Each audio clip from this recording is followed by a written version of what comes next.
Hydrogen से oxygen मिलेगी तो पानी बनेगा। तो इस तरीके से ये जो केमिकल्स हैं उनकी तहलील करते हैं, उनका डिकम्पोजिशन करते हैं। इस तरीके से इस अमल में कार्बन डाइऑक्साइड और पानी तैयार होता है और नतीजे में जो तेल की जो तय है पानी, तो वो उसकी तहलील हो जाती है। तो इस तरीके से जो है आलूदगी को कम किया जाता है, पानी की आलूदगी को। इसी तरीके से प्लास्टिक की बोतलें, हम देखते हैं आजकल प्लास्टिक की बोतलें, उसका इस्तेमाल बहुत ज़्यादा बढ़ गया है। सोडे की बोतलें हैं, पेप्सी, कोका कोला है, पानी की बोतलें है, बिस्लेरी वगैरह, ये सब जो है प्लास्टिक की बोतलें, इन्हें पीटीपी कहा जाता है। पीटीपी यानी इसका फुल फॉर्म है पॉली इथिलीन टेराफ्थैलेट पॉलिस्टर, ये पीटीपी का फुल फॉर्म है। तो ये केमिकल्स जो है इनसे ये प्लास्टिक की बोतलें बनाई जाती हैं। और जो शहरों में कचरा निकलता है उसके अंदर बड़ी मिक़दार में ये केमिकल्स, ये बोतलें प्लास्टिक की पाई जाती हैं। अब इनकी तहलील के लिए 2 तरीके के बैक्टीरिया हैं। आइडोनेला सैकिएंसिस, नाम आप ध्यान से उसका याद रखेंगे, आइडोनेला सैकिएंसिस, और दूसरा है विब्रियो। ये 2 बैक्टीरिया या खुर्दुबिनी जानदार, ये पीटीपी इस केमिकल को उसको तहलील करते हैं, इसको डिकम्पोज करते हैं। ठीक है, इस तरीके से कचरे में अब रबर भी मौजूद होता है, तो रबर की चीज़ें होती हैं कचरे के अंदर, उसको रबर को तहलील करने के लिए इसमें जो बैक्टीरिया जो इस्तेमाल होते हैं वो एक्टिनोमाइसीट्स, पहला है एक्टिनोमाइसीट्स, नंबर 2 है स्ट्रेप्टोमाइसिस, और तीसरा है एक्टिनोप्लेन्स,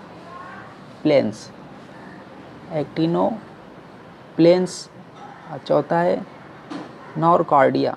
ये बैक्टीरिया, ये 4 बैक्टीरिया जो है रबर को डिकम्पोज करते हैं, इसकी तहलील करते हैं। तो आपको ये सब बैक्टीरिया की किस्मों के नाम ध्यान से याद रखना है। इसके बाद सल्फ्यूरिक एसिड, ये भी एक मुज़िर जो है नुकसानदेह मादा है। सल्फ्यूरिक एसिड, तेज़ाबी बारिश आप जानते हैं, तेज़ाबी बारिश जब होती है तो जो पानी ज़मीन पर आता है उसमें सल्फ्यूरिक एसिड मौजूद होता है, और मादनी कानों से जो कचरा निकलता है, गंदा पानी, उसमें सल्फ्यूरिक एसिड मौजूद होता है। अब ये सल्फ्यूरिक एसिड जो है ये मुजस्समे, पुल और इमारतों की फारसूदगी करता है। जो धातु से बने हुए थे आमतौर पर मुजस्समे, कुछ सालों के बाद उनमें ज़ंग लगना शुरू हो जाता है, पुल, इमारतें, है ना। तो इसकी वजह क्या होता है, सल्फ्यूरिक एसिड, ये एक तरीके का तेज़ाब है। ताजमहल को आप देखेंगे कि ताजमहल शुरू में सफ़ेद संगमरमर का बना हुआ था, लेकिन तेज़ाबी बारिश की वजह से उसकी जो रंगत धीरे धीरे उसकी चमक क्या हो रही है, ख़त्म होते जा रही है। इसकी वजह है सल्फ्यूरिक एसिड। तो अब सल्फ्यूरिक एसिड अगर मिट्टी में मिल गया तो मिट्टी जो है तेज़ाबी हो जाएगी। तेज़ाबी मिट्टी में जो भी नबातात है, पेड़ पौधे, उनकी नशोनुमा सही तरीके से नहीं हो पाएगी। तो इस आलूदगी को, इस सल्फ्यूरिक एसिड की जो आलूदगी है इसको कम करने के लिए जो बैक्टीरिया खुर्दुबिनी जानदार इस्तेमाल होते हैं वो एसिडोबैसिलस फेरोऑक्सीडेंस बैक्टीरिया और एसिडिफिलियम बैक्टीरिया, ये 2 बैक्टीरिया के अंदर सल्फ्यूरिक एसिड की तहलील करने की सलाहियत होती है। ठीक है, इस तरीके से इस आलूदगी पर जो है काबू पाया जा सकता है। उसके बाद जो है जौहरी तवानाई, ये इसको हम एटॉमिक